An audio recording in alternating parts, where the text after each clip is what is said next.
Hello बच्चों, क्या हाल चाल और सब बढ़िया। आज हम करने वाले हैं हिस्ट्री का first chapter, how, when and where का।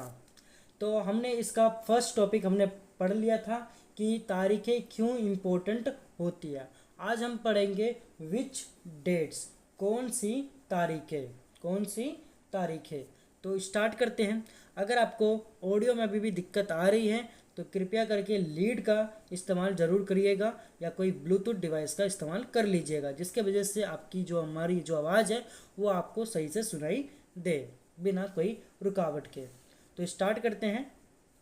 Bye what criteria do we choose a set of dates as important। इसमें बच्चों ये लिखा हुआ है कि कुछ तारीखों को महत्वपूर्ण मानने का पैमाना क्या होता है। The dates we select, the dates around which we compose our story of the past are not important on their own. They become vital because we focus on a particular set of events as important. If our focus of study changes, if we begin to look at new issues, a new set of dates will appear significant। मतलब बच्चों यहाँ पर ये मतलब यहाँ पर ये है कि जिन तारीखों के इर्द गिर्द हम अतीत की कहानी बुनते हैं वे अपने आप में महत्वपूर्ण नहीं होते हैं। वे इसलिए महत्वपूर्ण हो जाते हैं क्योंकि हम कुछ खास घटनाओं को महत्वपूर्ण मानकर चलने लगते हैं। अगर अध्ययन का विषय बदल जाता है, अगर हम नए मुद्दों पर ध्यान देने लगते हैं तो महत्वपूर्ण तारीखें भी बदल जाती हैं। आगे देखते हैं। Consider an example in the histories written by British historian in India, the rule of each governor general was important. These histories begin with the rule of the first Governor General Warren Hastings and ended with the last Viceroy Lord Mountbatten. In separate chapter we read about the deeds of others। बच्चों यहाँ पर इसका ये मतलब है, एक उदाहरण पर विचार कीजिए। भारत में ब्रिटिश इतिहासकारों ने जो इतिहास लिखे उनमें हर एक गवर्नर जनरल का शासनकाल महत्वपूर्ण है। ये इतिहास प्रथम गवर्नर जनरल वॉरेन हेस्टिंग्स के शासन से शुरू होती है। किससे बच्चों होती है? वॉरेन हेस्टिंग्स से शासन शुरू होता है और आखिरी वाइसरॉय लॉर्ड माउंटबेटन के साथ खत्म होती है। ठीक है बच्चों, आगे देखते हैं। In separate chapter we read about the deeds of other. हम अलग अलग अध्यायों में हम दूसरे गवर्नर जनरलों के बारे में, जैसे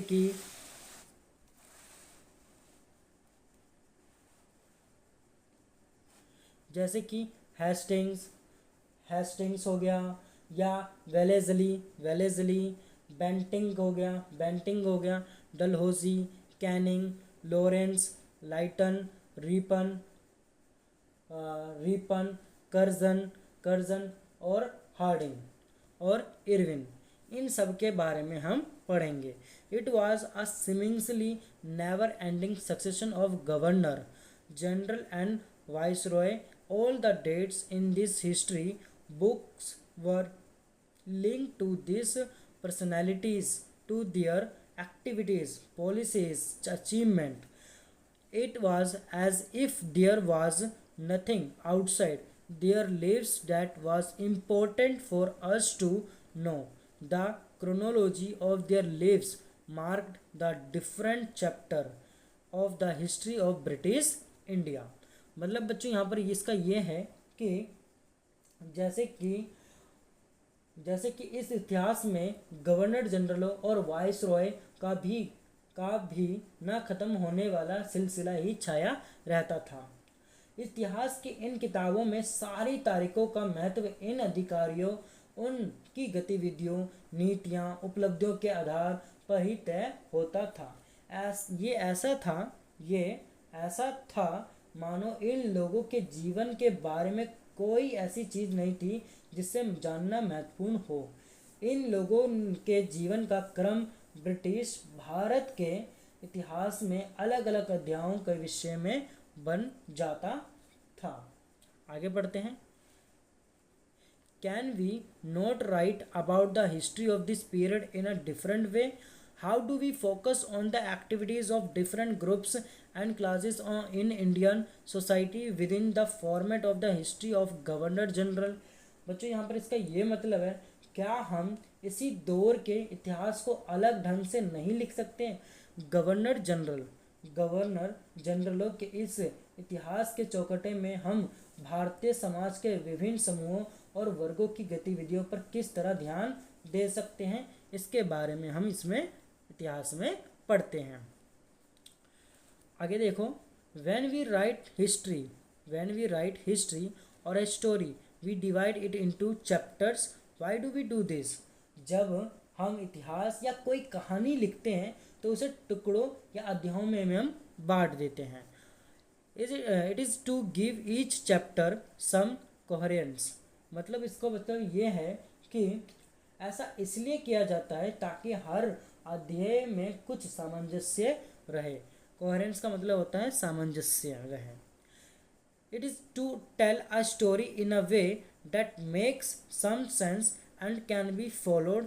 In the process, we focus only on those events that help us to give shape to the story we are telling.